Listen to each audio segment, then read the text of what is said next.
안녕하세요. 김연업의 경제부동산입니다. 구독과 좋아요 부탁드립니다. 2020년 1월 7일 화요일입니다. 집값이 점진적으로 안정을 찾고 있지만 대세 하락으로 이끌기 위해서는 추가 대책이 반드시 나와야 합니다.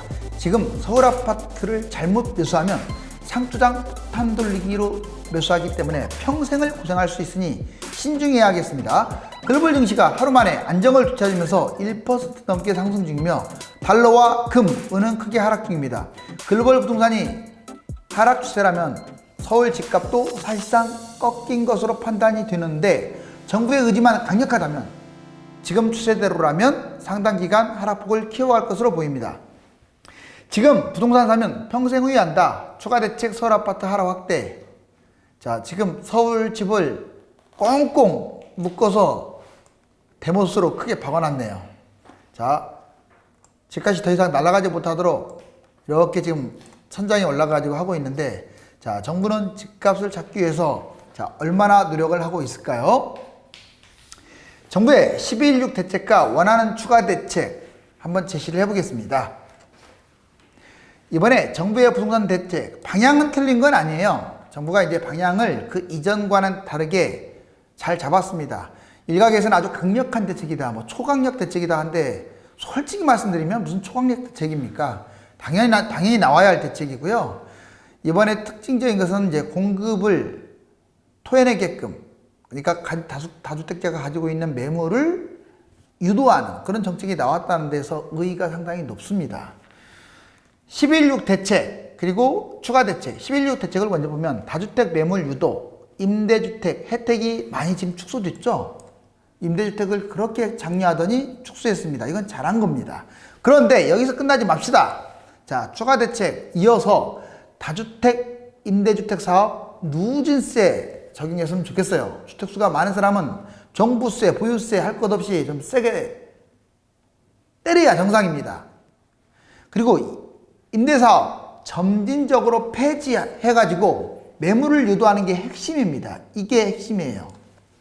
결코 이거 나온다고 해서 한꺼번에 집값이 폭락하지는 않아요. 점진적으로 유도하면 되지 않습니까? 특히 아파트, 서울 중심 이렇게 매물을 토해내게끔 하면 상대적으로 피해가 덜할 것으로 보여집니다. 두 번째, 분양가 상한제를 지금 부분 확대하고 있는데요. 그러지 않고 분양가 상한제를 예전처럼 전면적으로 확대시켜야 합니다. 이건 조정 대상 지역이든 투기과열지구든 집값이 그렇게 크게 많이 하락하는 곳들이 아니라면 다 적용해야 한다고 보는 입장이에요. 이래야만이 집값이 잡힐 수가 있어요. 분양가가 올라가지 못하면은요, 또 조합원 매물이 올라가지 못하면 집값은 올라갈 수 없습니다. 15억 이상 부동산 대출 전면 금지. 자, 이것 때문에 지금 선두주자 고가 아파트들이 지금 멈칫하고 있잖아요. 여기서 끝나면 안 됩니다. 이제 더 중요한 것은 15억 이하의 아파트들인데 서울 대출 대폭 축소할 필요가 있습니다. 1주택자는 아예 전세 대출 금지를 시켜야 돼요. 왜 전세 대출을 합니까? 대출도 대폭 축소시키고요. 그 다음에 매매, 증여, 상속, 자금 출처 지금 강화하고 있는 거 아시죠? 좀 더 확대해서 갭 투자 사실상 금지를 시켰으면 좋겠어요. 갭 투자를 하지 못하도록. 우리나라만이 가지고 있는 특수 상황, 전세 제도를 투기로 이용하는 게 갭 투자입니다. 물론 하락장에는 다 이거 풀어줘야 돼요. 근데 지금은 상투장이잖아요. 집값이 너무 뛰어가지고 고통받고 있지 않습니까? 특별한 상황, 그 선별적으로 금지시키는 게 좋겠습니다. 외국인, 외지인 세금이 너무 약하다고 제가 말씀드렸잖아요. 특히 중국인에 대해서 세금을 강화했으면 합니다.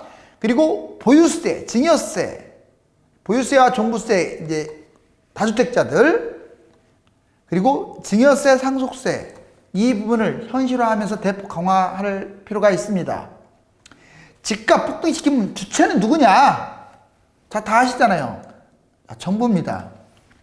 자, 아마추어들이 아니에요. 지금은 인터넷이 워낙 발달됐고 뉴스도 다 매일매일 접하기 때문에 일반인들도요, 부동산 전문가들 많습니다.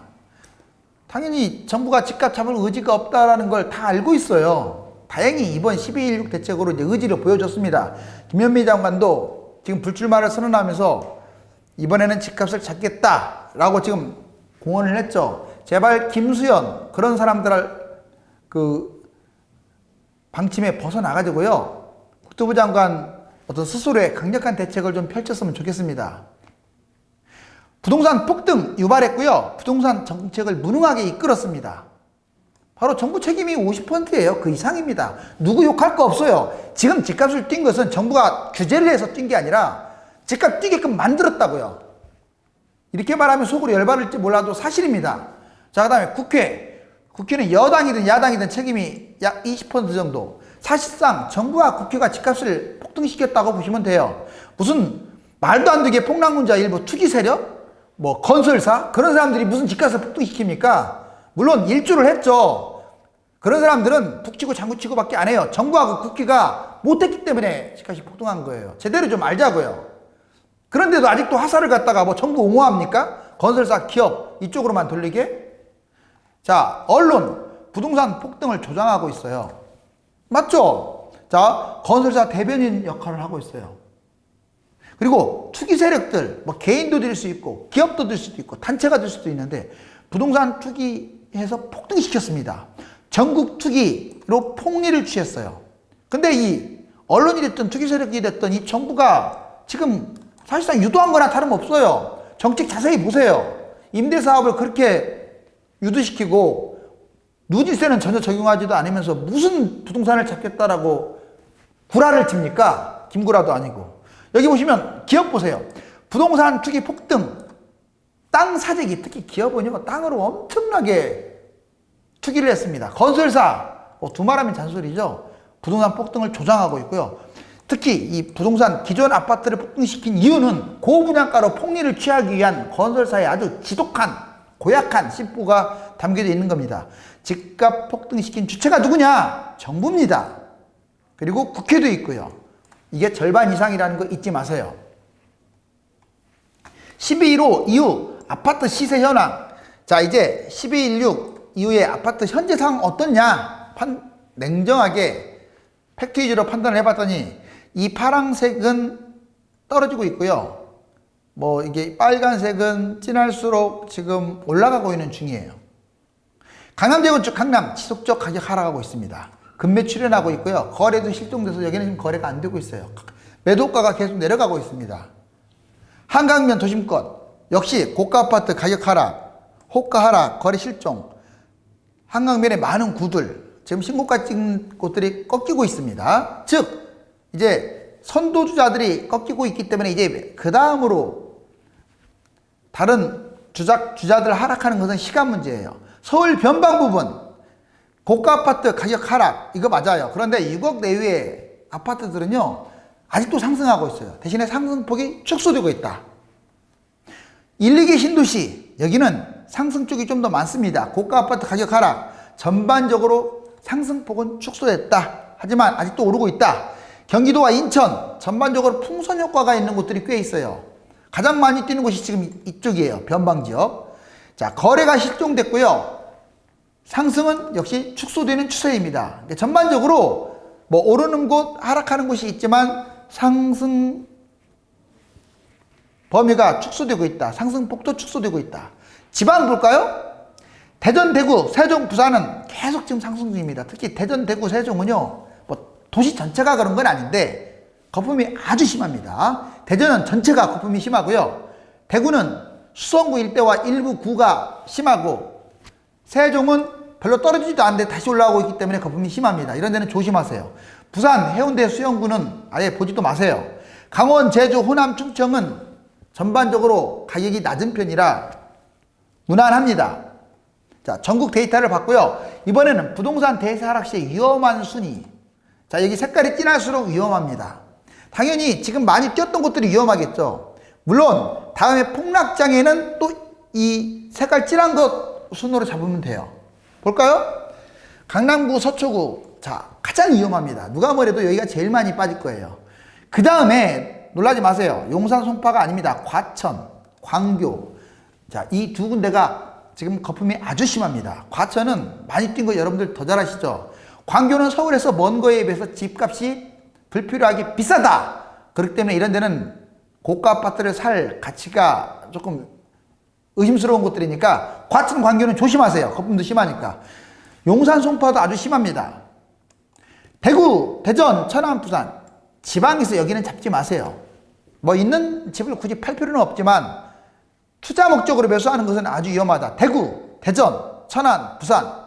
자, 서울의 웬만한 구를 다 제꼈습니다. 뭐 웬만한 구보다 비싸다는 게 아니라 또 비싼 것도 있죠. 근데 그거보다 어떤 입지라든가 PR 규모가 너무 높다 이 말이에요. 그 다음에 마포구, 성동구, 광진구, 동작구. 역시 강남, 서초, 용산, 송파 다음으로 위험한 곳들이 마포, 성동, 광진, 동작입니다. 그 다음 2기 신도시 또는 1기 신도시 판교, 분당, 유래, 광명. 여기도 아주 위험합니다. 이곳들은 보지도 마세요. 자, 서울 전체, 그 다음이 서울 전체예요. 이제 2기 신도시, 여기에 나와 있지는 않지만 다산, 갈매, 가밀, 향동, 지축, 자, 등등등 집값 프리미엄 많이 올라갔던 곳들 있죠? 또는 입주한 곳도 마찬가지예요. 이런 곳들 거품 심합니다. 자, 지금 이 순서로 심해요. 여기는 지금은 보지도 마세요. 좀 하락한 다음에 잡으세요. 부동산 실전 이익과 손실 2013년 5월 달에 4.5억이었던 게 2019년 12월 달에 9억을 했어요. 더블 쪘죠. 자, 1월 달 현재도 마찬가지입니다. 2020년 4월 달에는 8에서 10억이 될 것으로 예측을 합니다. 자, 즉 조금 더 올라가는 것도 생겨날 수 있고 떨어지는 것도 생겨날 수 있다.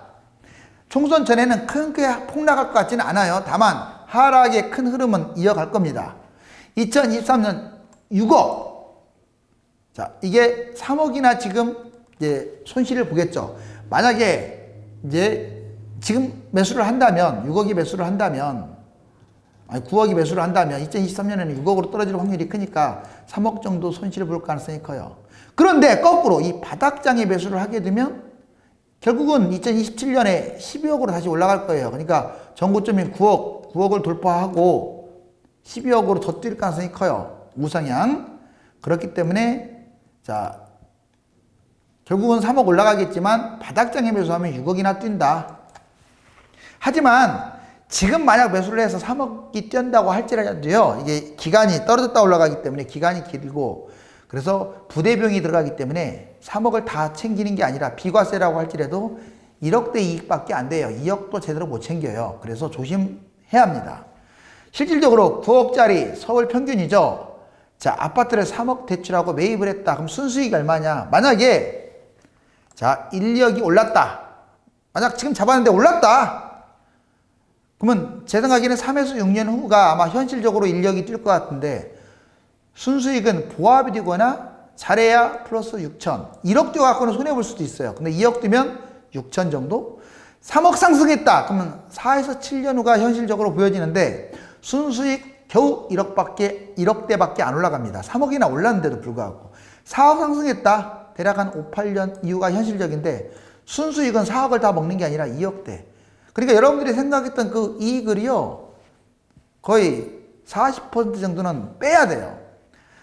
이번에는 하락일 때는 망합니다. 자, 1억 하락했다. 아마 0에서 3년 후가 현실적으로 보여지는데 순수익은 오히려 2에서 3억까지 플러스 1억씩 다 합치세요. 부대비용이 들어가니까. 그렇게 해서 하락할 가능성이 큽니다. 특히 이게 이자도 들어가잖아요. 3억 하락. 이때는 1, 4년 후가 현실적인데 순수익은 마이너스 4억이 하락될 가능성이 크고 4억 하락했다. 2에서 5년 후가 현실적인데 순수익은 마이너스 5억. 즉 하락하는 순간 플러스 1억까지 해가지고요 망합니다. 이건 정말 자기가 가지고 있는 웬만한 자산의 50% 이상을 다 탕진하게 되는 결과를 가져와요. 이때는 주식보다 더 위험해요. 결국은 우상향한다.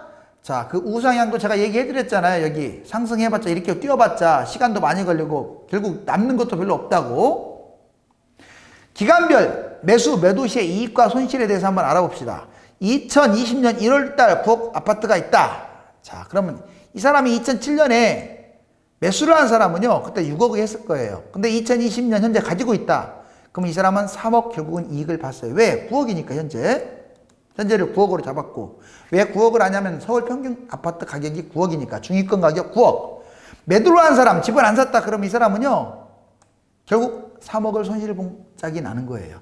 2013년 바닥장에 매수를 했다. 그럼 현재 평가를 해보면 매수 아마 4.5억에 했을 거예요. 그래서 4.5억을 이익 봤을 겁니다. 왜? 지금 9억이니까. 그런데 매도를 하고 집을 사지 않았다. 그러면 이 사람은 4.5억 손실 보고 그대로 끝난 거예요. 여러분들 4.5억이 작은 금액이 아니잖아요. 이게 평균이에요, 평균. 자, 이번에 2020년 이제 지금 상투장 현재 매수를 했다. 그리고 2023년 만약에 이때하고 비교를 해봅시다. 지금 매수 9억으로 해야 하는데 2023년이면 아마 6억으로 떨어질 가능성이 크니까 3억 정도 손실 볼 가능성이 커요. 근데 매도를 했다. 그러면 3억 이익 볼 가능성이 큽니다. 물론 이제 그 이후에 또 사느냐 안 사느냐에 따라서 손실이 되느냐 이익이 되느냐 이게 달라집니다. 2023년, 2027년을 보자고요. 자, 바닥장인 2023년이면 현재 9억짜리는 6억으로 추락할 것으로 예상을 하는데 이때 잡으면요 2017년에는 결국 9억 회복하고 또 6억이 또 뛰니까 자 아마 12억으로 올라간다고 보고 6억 정도 이익을 챙길 거예요. 그러니까 집을 잡을 때는요 바닥장에서 잡으면 떨어진 거 곱하기 2로 올라가요. 자 9억짜리를 6억에 잡았으니까 다음에 12억 가니까 6억 벌었잖아요. 매도한 사람 이 사람은요 그냥 지금 매도만 하고 그냥 영원히 안 잡았다. 얼마 동안은 모르겠지만 아무튼 손실 6억이나 손실 봅니다. 특히 이 바닥장에 6억, 3억이나 빠진 금액에서 매도를 했기 때문에 올라가는 폭까지 감안을 했을 때 6억이나 손실을 본 거예요. 자, 2021년의 예상 시세는 9억짜리 자, 12억으로 보여집니다. 부동산은 계속 오르기만 할까? 자, 이거 1987년이에요. 1991년 빨간 것은 그때부터 상승, 파란 것은 그때부터 하락. 자, 1999년 상승 시작, 그 다음에 2003년 하락 시작, 2006년 상승 시작, 2010년 하락 시작, 2014년 상승 시작, 2020년 하락 시작. 예측이지만 2024년 상승 시작, 2029년 하락 시작으로 일단 우리가 봤을 때 여기 보시면 자, 1987년부터 팩트까지만 보자고요. 2014년, 2020년까지 보자고요. 87에서 2020년. 여기 보세요. 많이 올라가죠. 근데 떨어지는 거 어떻습니까? 안 떨어진다고요? 이렇게 떨어져요. 물론 여기 이렇게 올랐다 떨어졌다 하는 것도 있지만 그냥 큰 틀에서 올랐다고 보고 꽤 많이 떨어지잖아요. 그리고 이번에 많이 올랐죠. 이게 지금 현재 시세 가격입니다. 이건 뭐 얼마가 가든지 간에 결국 이렇게 떨어질 수밖에 없어요. 여기 보세요. 제가 거짓말하는 거 아니지 않습니까? 자, 그리고 또 올라갑니다. 여기서부터 부동산 전문가 활동을 한 사람들은 없어요. 거의 지금 이때 부동산 전문가 활동한 사람들도 50대예요, 50대. 지금 젊은 사람들은요, 2000 끼케야 10년, 11년 뭐 그냥 떨어진 다음에 상승장부터 전문가 활동을 했기 때문에 그 사람들은 자기가 보고 싶은 그 시대밖에 못 봐요. 그러니까 젊은 사람들이, 젊은 전문가들이 상승론자가 많은 거예요. 자, 이것은 상당히 합리적인 유추입니다. 과거 이랬으니까 꼭 미래가 이렇다. 이걸 떠나서 그러는 거예요. 자, 꼼수 중요 상속 못하도록 집값, 자금 계획서 깐깐하게, 허투루 하면 세금 폭탄, 디지털 타임스, 강남재건축 가격 하락 본격화하나, 연초 금매 늘어나고 거래도 실종됐다고 뉴스에 의해서 밝히고 있잖아요. 투자처로 매력 없어. 외국인 직접 투자 6년 만에 감소세로 돌아갔습니다. 당연하죠. 지금 우리나라 집값이 너무 비싸다는 걸 다 아는데 다만 중국인들만 철없이 사고 있어요. 아주경제, SBS, CNBC. 자, 팩트체크 9억 이하 집값 키맞추기? 이제 9억 이하 계속 올라간다고 언론에서 떠들고 있죠. 물론 그런 것도 있습니다. 근데 그거 여러분들 집값 띄우기 위한 수작이에요. 언론들이 믿지 마세요. 그런 현상 없는데요. 제가 판단하기로도 올라가지는 않습니다.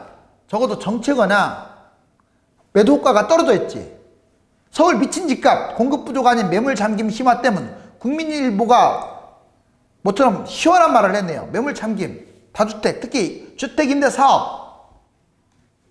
차익 반포 16억, 흑석은 9억. 자, 상한제 로또 되나? SEN 서울경기TV인데 여러분들 이제 앞으로 성약은 웬만한 거 다 넣으세요. 다 로또입니다. 자, 차익이 이 정도예요, 무려. 총선 포기한 김현미, 초강력 추가 대책 나올까? 자, 우리 김현미 장관 응원 한번 하겠습니다.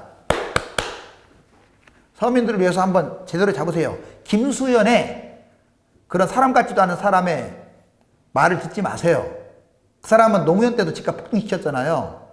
또 폭등시키는데 이번엔 잡아야 할 거 아닙니까? 본인의 명예를 걸고.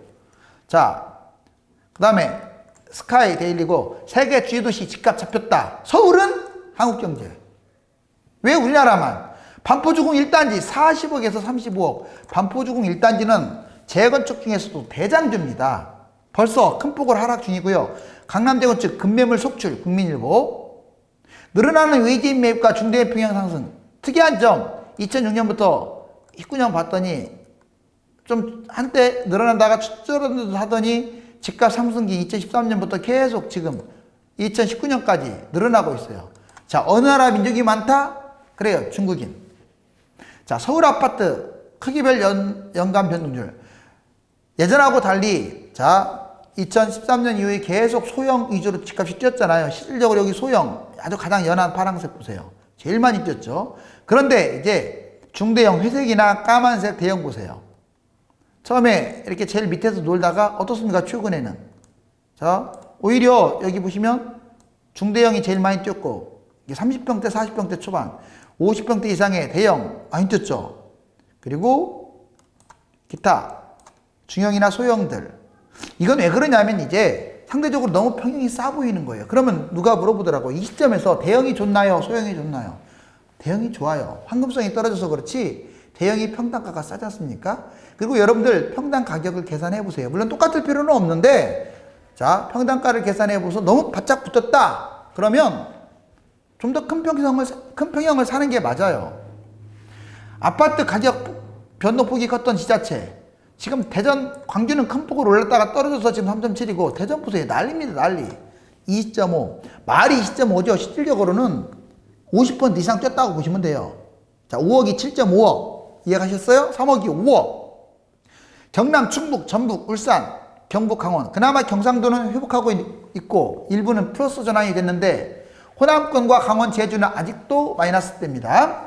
주간 아파트 매매 가격 변동률. 여기 보시면 서울과 수도권 거의 비슷하죠. 자, 12월 3주차까지만 해도 큰 폭으로 뛰었었는데 12.16 대책 이후에 어떻습니까? 매주 눈에 띄게끔 이게 0인데 확 지금 다운됐잖아요. 근데 아직도 내려야 할 이게 선이 많죠. 그래서 추가 대책이 필요하다 이겁니다. 자, 주택이 흔들거리네요. 자, 주택을 버리고 이제는 돈을 챙기는 사람 유유히 걸어가고 있네요. 다수의 1주택자와 무주택자에게 희망을 주기 위해서는 소수의 다주택자들이 불로소득을 얻지 못하도록 폭등한 집값을 원상복귀하려는 노력이 필요합니다. 정부의 추가 대책으로 집값 안정이 가시화될 것으로 판단합니다.